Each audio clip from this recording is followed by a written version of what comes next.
Hello दोस्तों, कैसे हैं आप सब। स्वागत है आप सभी का कॉमिक वर्ल्ड चैनल पर। तो चलिए दोस्तों, शुरू करते हैं राज कॉमिक्स में परमाणु सीरीज़ की अगली कॉमिक्स, आखिरी उड़ान।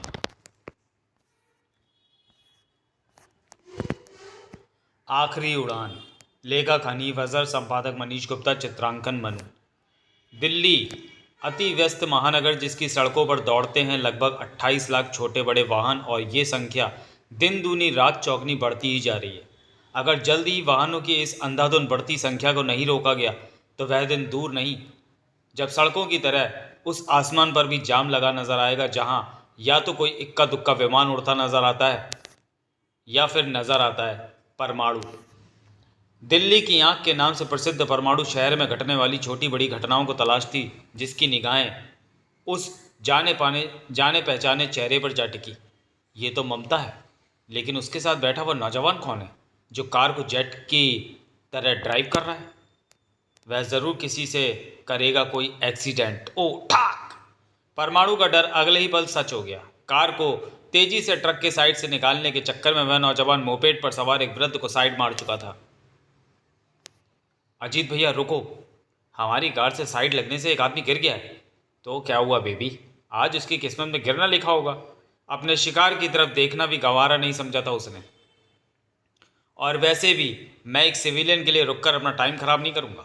एक्सीलेटर पर जमा अजीत का पैर अचानक ब्रेक को दबाता चला गया। तेज चिंगाड़ के साथ सड़क पर अपने निशान छोड़ते चला गया कार के टायर, और सामने खड़े परमाणु से कुछ फुट पहले ही रुक गए। अंधाधुंध ड्राइविंग करके सड़क पर चलने वाले अन्य वाहन चालकों को कीड़े मकोड़े समझना और अपना शिकार बनाकर उन्हें उनके हाल पर छोड़ जाने का काम कम से कम एक समझदार इंसान तो हो नहीं सकता। You bloody civilian! Wing commander Ajit Pathak की कार के सामने आने और उसे अपना भाषण सुनाने की तेरी हिम्मत कैसे हुई? मैं तेरे दांत तोड़ दूंगा। टंक! तुम ऐसा कैसे कर पाते हो ये तो पता नहीं, लेकिन अगर तुम ममता के भाई ना होते तो अंधाधुंध ड्राइविंग करने का अच्छा सबक सिखाने के लिए मैं तुम्हारा ये हाथ ज़रूर तोड़ डालता। उफ! परमाणु रुको। अजीत भैया से जो हुआ मैं उसकी माफ़ी मांगती हूँ और हमारी कार से गिरे अंकल को उठाकर अस्पताल ले जाती हूँ, लेकिन प्लीज़ अजीत भैया, आप चुप रहो और मेरे साथ चलकर घायल अंकल को कार में सवार करने में मेरी मदद करो। इंसान वही है अजीत भैया जो इंसान के काम आए। क्यों परमाणु, मैंने सही कहा ना? अरे परमाणु, ये कहाँ चले तुम?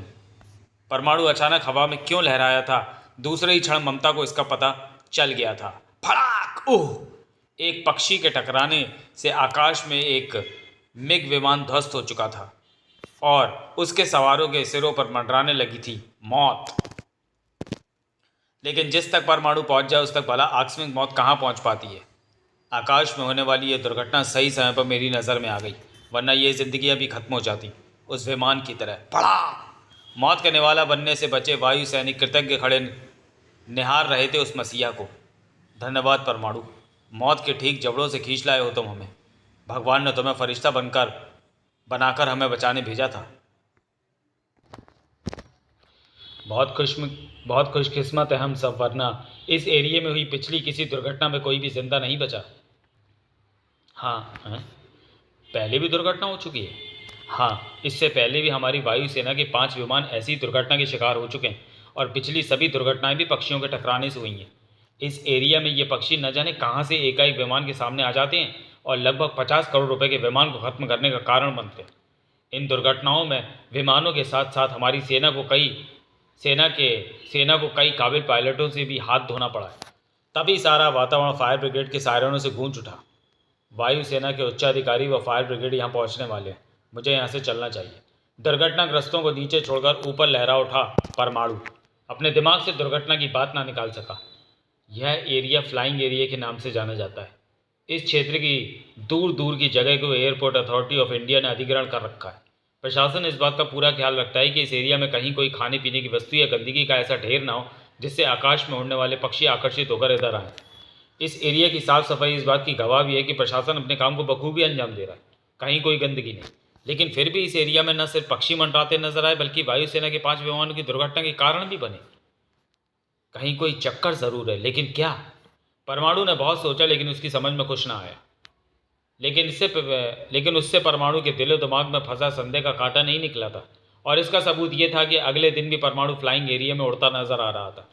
अपनी पूरी संतुष्टि के बाद ही मैं यहाँ से हटूंगा। ज़ूम। वह मिग अपनी टेस्ट फ्लाइंग करता हुआ इधर ही बढ़ रहा है। अरे! अचानक बुरी तरह चौंका परमाणु। आश्चर्य से फटी पड़ने को उतारू हो गई थी उसकी आंखें, क्योंकि उन्हें नजर आ रहा था वह प्रलय दूत, वह गिद्ध का कहाँ से आ गया। और वो तो सीधा विमान की तरफ ही उड़ रहा है।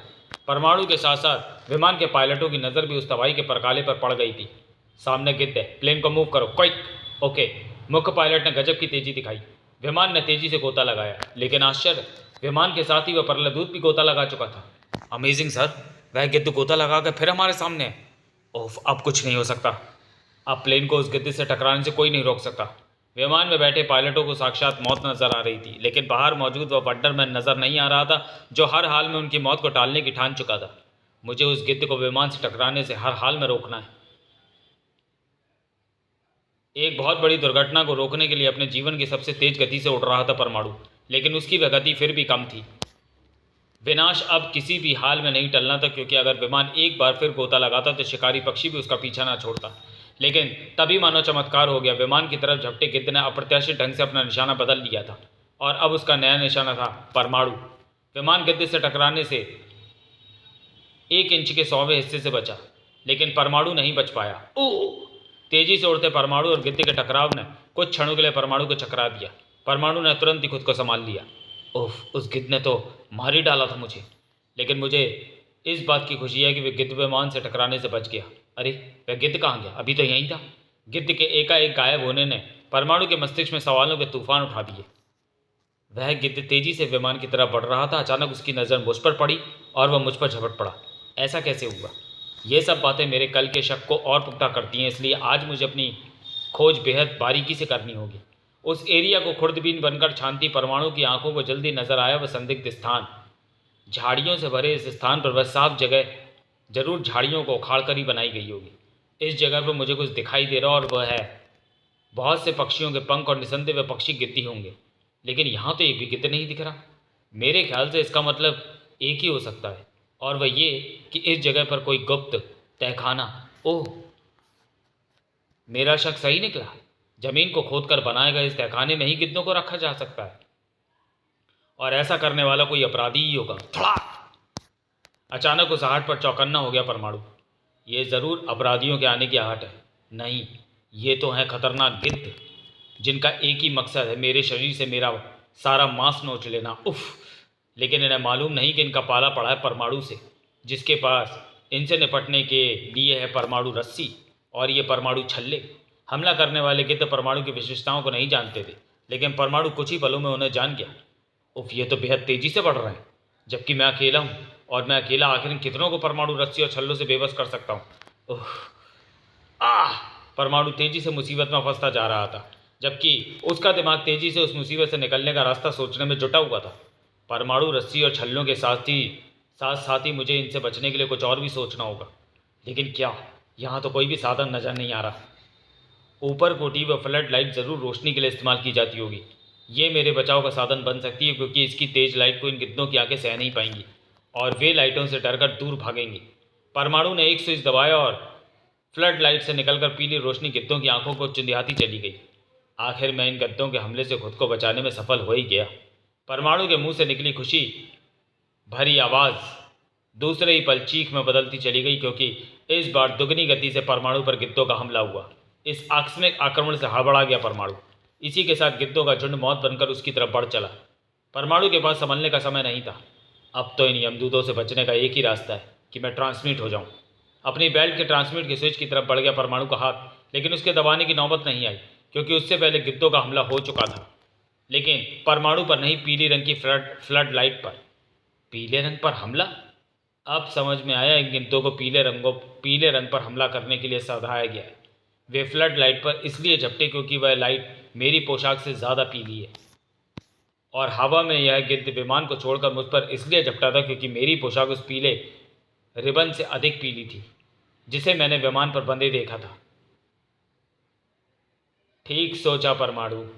अपनी अकलमंदी को तू यमराज को सुनाएगा तो वह तेरे दिमाग का लोहा मानकर पछताएगा कि उसने तुझे नीचे भेजने की बजाय अपने दरबार में ही क्यों नहीं रख लिया। तर तर तर तर तर तर तर। मैं नहीं चाहता कि मैं यमराज को पछताते हुए देखूं, इसलिए फिलहाल मेरा उन तक पहुंचने का कोई इरादा नहीं है। था। हाँ, तुम बेहोश होकर अंधेरे के देवता के पास जरूर जा रहे हो। फड़ाक। कुछ देर पहले जो बदमाश अपने पैरों पर खड़े थे वे जमीन पर बेहोश पड़े थे। अब ये सब होश में आकर बताएंगे कि ये क्यों और किसके इशारे पर विमानों से टकराने वाले गिद्धों को यहाँ से उड़ाते हैं। लेकिन इनसे पूछताछ के लिए मुझे 3rd डिग्री इस्तेमाल करनी होगी और उसके लिए इन्हें पुलिस स्टेशन ले जाना होगा। लेकिन पहले करना होगा इन गिद्धों का इंतज़ाम, और उसके लिए एकदम अच्छा रहेगा कि जिस पीली लाइट के स्रोत की तरफ सभी गिद्ध आकर्षित हो रहे हैं मैं उसे परमाणु रस्सी की मदद से पिंजरे में फेंक देता हूँ। इस तरह उस लाइट का पीछा करते हुए गिद्ध भी उधर ही झपटेंगे और फिर मैं उन्हें आसानी से इस तरह बंद कर दूंगा। फड़ाक। सभी गिद्धों को पिंजरे में बंद करके परमाणु उन बदमाशों को लेकर पहुंचा पुलिस स्टेशन। तुम्हें अपनी जुबान खोलनी होगी वरना मैं तुम्हारी हड्डियों के एक एक जोड़ खोल दूंगा। हमारी बात का विश्वास करो इंस्पेक्टर, हम कुछ नहीं जानते, हम तो उन गिद्धों के सिर्फ ट्रेनर हैं। हमें तो कीमत देकर गिद्धों को पीले रंग पर झपटने की ट्रेनिंग देने और उन्हें विमानों के सामने उड़ाने को बोला गया था। वह अपने आदमियों के जरिए हमें रुपया पहुंचाया करता था। हम नहीं जानते कि वो कौन है और कहाँ रहता है। इतना बोलने के बाद वह भी अपने साथियों के साथ बेहोश हो गया। काफ़ी टॉर्चर के बाद भी ये चारों इससे ज़्यादा कुछ नहीं बता पाए। अब मुझे ही कोई ऐसा तरीका सोचना होगा जिसके बल पर आगे बढ़कर मैं मुख्य अपराधी तक पहुंच जाऊं। और जल्दी ही वह हल निकला। यह एकदम ठीक रहेगा। इस तरह मैं शायद मुख्य अपराधी तक पहुंचने में सफल हो जाऊं। लेकिन इसके लिए मुझे रात का इंतज़ार करना होगा। Train train. अपने ही ख्यालों में कोई विनय को टेलीफोन बजने की आवाज़ ने चौंकाया। इंस्पेक्टर विनय ने फ़ोन उठाया। नमस्कार, आदर्श नगर थाने से मैं इंस्पेक्टर विनय बोल रहा हूँ। इतना मक्खन लगाने की ज़रूरत नहीं है हनी, क्योंकि मैं ममता बोल रही हूँ और मैंने तुम्हें इसलिए फ़ोन किया है कि मेरे चचेरे भाई के आने की खुशी में आज शाम में एक डिनर दे रही हूँ। तुम आओगे ना? तुम्हारे बदमिजाज फौजी भाई के साथ डिनर लेने से भूखा मरना अच्छा है, लेकिन डोंट वरी, तुम्हारी खातिर मैं फिर भी पहुँचूँगा। इसी बहाने शीना के साथ कुछ पल गुजारने को मिला, ये मौका भला मैं कैसे छोड़ सकता हूँ। शीना और विनय के संबंध को जानने के लिए पढ़ें पूर्व प्रकाशित कॉमिक बम, जो कि आपको परमाणु की प्लेलिस्ट में मिल जाएगी उसी समय। हेलो, ये मेरे cousin wing commander Ajit Pathak, और अजीत भैया ये Vinay Kumar, inspector of Delhi police. Hello. आओ। दर्द हुआ ना मिस्टर विनय? होना ही था, क्योंकि ये किसी सिविलियन का नहीं उस फौजी का हाथ है जो मौत से भी पंजा लड़ाने के लिए हर समय तैयार रहता है। बाय द वे, हाथों पर मूव लगा लेना वरना महीनों दुखता रहेगा तुम्हारा हाथ। इन्हें बातें करने दो शीना, आओ तुम डिनर लगवाने में मेरी मदद करो। शीना को रहने दो बेबी, विनय को अपने साथ ले जाओ। इसके नरम नरम हाथों से लगाया गया डिनर खाने में बड़ा मज़ा आएगा। गो फ्रेंड। ना चाहते हुए विनय को ममता के साथ जाना पड़ा। सॉरी विनय, अजीत भैया को अपने फौजी होने का कुछ ज़्यादा ही घमंड है। मैं समझता हूँ ममता, तभी मैंने उसकी बातों का विरोध नहीं किया। वे मज़ेदार डिनर विनय के लिए बेस्वाद था। ना तो इसका बखश ने शीना से मिलने का मौका दिया और न बात करने का। Good night everybody. Ajit Sheena में इतनी दिलचस्पी क्यों ले रहा है? एक चिंता लेकर वहां से रवाना हुआ विनय तुरंत ही परमाणु बनकर दूसरी चिंता का हल ढूंढने निकल पड़ा। एयरफोर्स फ्लाइंग बेस, जिसकी सुरक्षा व्यवस्था के लिए ये कुछ सैनिक ही बहुत थे। आज से पहले खच खच सारी रात जागते रहो, कभी थोड़ा आराम भी किया करो। तीनों सैनिकों को पता ही नहीं चला कि कब वे छोटे छोटे ब्लेड उनके शरीरों में पेवस्त हुए और कब उनके होश फाख्ता हो गए। मेरे रास्ते की अड़चन खत्म। अब मैं बड़ी आसानी से अपनी मंजिल तक पहुंच सकता हूं। वो शख्स की मंजिल थी सामने मौजूद वह हैंगर, जिसमें मौजूद था वह MiG-27 विमान। अगर परमाणु ने बीच में पड़कर गिद्धों के ट्रेनरों को ना पकड़ा होता तो कल अपनी टेस्ट फ्लाइट के लिए उड़ने वाला ये मिग भी पक्षी टकराने से खत्म हो गया होता और मुझे ये बम फिट करने यहाँ नहीं आना पड़ता। अगर ऐसा हो जाता तो हमारी ये मुलाकात कैसे होती, जिसका मैं बड़ी बेसब्री से इंतज़ार कर रहा था। परमाणु, अरे तुम तो मेरे जान पहचान के निकले। अच्छा हुआ, अब मुझे तुमसे सवाल पूछने और तुम्हें मुझे जवाब देने में दिक्कत नहीं होगी। पंजा को सचमुच जवाब देने में दिक्कत नहीं होगी। अगर तू सवाल पूछने के लिए जिंदा बच गया तो। यह बार करके पंजा ने दिखा दिया कि आश्चर्यचकित कर देने वाली फुर्ती भरी है उसके शरीर में। पर इसका क्या किया जाए कि उसके मुकाबले में था परमाणु, स्विश, जो खुद एक आश्चर्य था। स्विश। लेकिन पंजा के पास फुर्ती के साथ साथ और भी बहुत कुछ था, जैसे नाखून रूपी ये तेज ब्लेड जो पंजा को हर मुसीबत से बचाने के लिए साथ ही खट खट सामने वाले को मौत के मुंह के शिकंजे में फंसा सकते थे। उफ, बाल बाल बचा मैं इनसे। कमाल की है तेरी उड़ने की शक्ति जो तुझे हर मुश्किल से बचाती है। पहले इसी का इंतजाम करता हूँ। उफ। पंजा के यांत्रिक हाथ से विद्युत की तेजी से निकलकर वह रबड़ परमाणु के शरीर से जा लिपटी। धड़ाक। अब इस हैंगर का फर्श और दीवारें तेरे लहू से रंगी नजर आएंगी। फड़ाक। उफ, मेरे शरीर से लिपटी ये रबड़ बेहद मजबूत है। मेरे ताकत लगाने पर खिंचती तो है पर टूटती नहीं, जबकि मुझे इससे जल्दी छूटना ही होगा, वरना पंजा दीवारों से टकरा टकरा कर मुझे मार डालेगा। लेकिन मैं इससे बाहर निकलूंगा कैसे? मेरे तो हाथ भी इस रबड़ में बुरी तरह कैद है। एक मिनट, पंजा का बंटा धार करने के लिए मुझे इस रबड़ की पकड़ से छूटने की क्या जरूरत है? ये काम तो अपने शरीर को पीछे खींचकर और फिर इसे ढीला छोड़कर आराम से कर सकता हूँ। तड़ाक! तोप के गोले की गति से परमाणु पंजा से टकराया। पंजा की आंखों के सामने चांद सितारों की बारात नाच उठी। तुम्हारे सबसे बड़ी ताकत तुम्हारा यह हाथ ही तुम्हारा सबसे बड़ा दुश्मन बन गया पंजा। Cut cut cut. इसलिए उखाड़ फेंकने दे इसे। अब तो तुम्हें मेरे हर सवाल का जवाब देना होगा, वरना नकली हाथ की तरह इस असली हाथ को भी तुम्हारे शरीर से उखाड़ डालूंगा मैं। नहीं नहीं, ऐसा मत करना परमाणु, मैं तुम्हारे हर सवाल का जवाब देने के लिए तैयार हूँ। घिघिया उठा पंजा। अब वह परमाणु के सवालों का जवाब दे रहा था। जल्द ही परमाणु शहर से बाहर स्थित एक फैक्ट्री के ऊपर मंडराता नजर आ रहा था।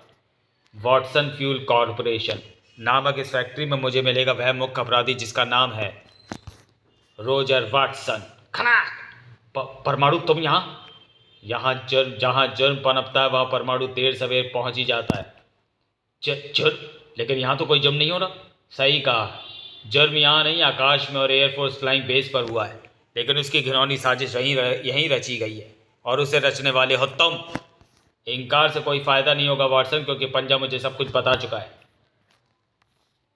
ओह, इसका मतलब पंजा पकड़ा गया? मैं मानता हूँ परमाणु की मेरे ही इशारे पर वह सब कुछ हुआ, लेकिन तुम मेरा कुछ नहीं बिगाड़ सकते था, क्योंकि तुम यहाँ से जिंदा बचकर नहीं जा पाओगे। जिसने परमाणु को अप्रत्याशित ढंग से परमाणु के सिर पर ऊपर लटकी क्रेन का भारी हुक गिरा था, जिसने परमाणु को बेहोश कर डाला। बेचारा अब कुछ देर में अपने आप को यमराज के सामने पाएगा। जल्दी परमाणु के होश वापस लौटे। मैं तुम्हारी बेहोशी को मौत की नींद में भी बदल सकता था परमाणु, लेकिन मेरी दिली इच्छा है कि मैं तुम्हें मरने से पहले ये बात ज़रूर बता दूं, जिसके लिए मौत तुम्हारा मुकद्दर बन रही है। फाइटर विमानों में लगने वाले फ्यूल सिलेंडरों के निर्यात के लिए मेरी कंपनी विश्व भर में जानी जाती है। भारत सरकार जो मिग विमान बनाती है उनके लिए भी फ्यूल सिलेंडर मेरी कंपनी से सप्लाई किए जाते हैं। मेरी कंपनी की विश्व भर की विश्वसनीयता ही मेरी बदकिस्मती का कारण बन गई। उस विश्वसनीयता ने उनकी जांच प्रक्रिया को कमज़ोर बना डाला, जिसका परिणाम एक भारी गड़बड़ के रूप में निकला। मेरी कंपनी की प्रोडक्शन टीम की गलती से कुछ घटिया फ्यूल सिलेंडर भारत सरकार को भेज दिए गए। मुझे जब तक इसका पता चला तब तक उन सिलेंडरों को विमानों में फिट किया जा चुका था। ये एक बहुत बड़ी समस्या थी। देर सवेर जिसकी पोल खुलनी ही थी, और ऐसा होने का एक ही मतलब था, विश्व भर में करोड़ों रुपए का बिजनेस करने वाली मेरी कंपनी की सारी इज्जत मिट्टी में मिलना। और ऐसा मैं हरगिज़ नहीं होने देना चाहता था। इसलिए मैंने उन मिग विमानों को नष्ट करने का फैसला कर दिया जिनमें वे घटिया फ्यूल सिलेंडर फिट थे, और उनका नष्ट होना एक साधारण दुर्घटना लगे इसके लिए मैंने गिद्धों के ट्रेनरों का सहारा लिया। लेकिन तुम ने बीच में पड़कर मेरे इस काम में अड़चन डाली और अपने लिए चुन ली एक भयानक मौत। और वह भयानक मौत तुम्हें इस मिग के जरिए मिलेगी जो तुम्हें उड़ाकर आकाश की ऊंचाइयों में ऐसी जगह ले जाएगा जहां ऑक्सीजन नहीं होगी तो सिर्फ मौत, एक तड़पती हुई मौत। हा हा हा हा हा। मौत परमाणु से सैकड़ों मील दूर भागती है वाटसन, क्योंकि परमाणु मौत से बचना जानता है। प्रोफेसर, मुझे ट्रांसमिट कीजिए। दूसरे ही क्षण वाटसन और उसके साथियों की आंखों के सामने था विश्व का सबसे बड़ा अजूबा। थैंक यू प्रोफेसर, जो आपने मुझे ट्रांसमिट करने से पहले इतना मौका दिया कि मैं सारी बात जान सकूं। अगर उस समय मैं तुम्हारे धोखे में ना फंसता तो ये कमाल मैं तुम्हें तब भी दिखा सकता था। तुम्हारे साथियों को परमाणु रस्सी से उस समय भी कैद कर सकता था। ई आ आई। और परमाणु रिंग्स का जलवा उस समय भी दिखा सकता था, और उस समय भी सबको पहुंचा सकता था वायुसेना की कस्टडी में। अपराध करने वालों को उनके अंजाम तक पहुंचाकर और उनके अपराध को सभी के सामने लाकर वापस लौट चला वह दिल्ली का रखवाला। समाप्त। तो चलिए दोस्तों, वीडियो को यहीं समाप्त करते हैं और मिलते हैं परमाणु सीरीज़ की अगली कॉमिक्स 9-2-11 में। तब तक के लिए धन्यवाद।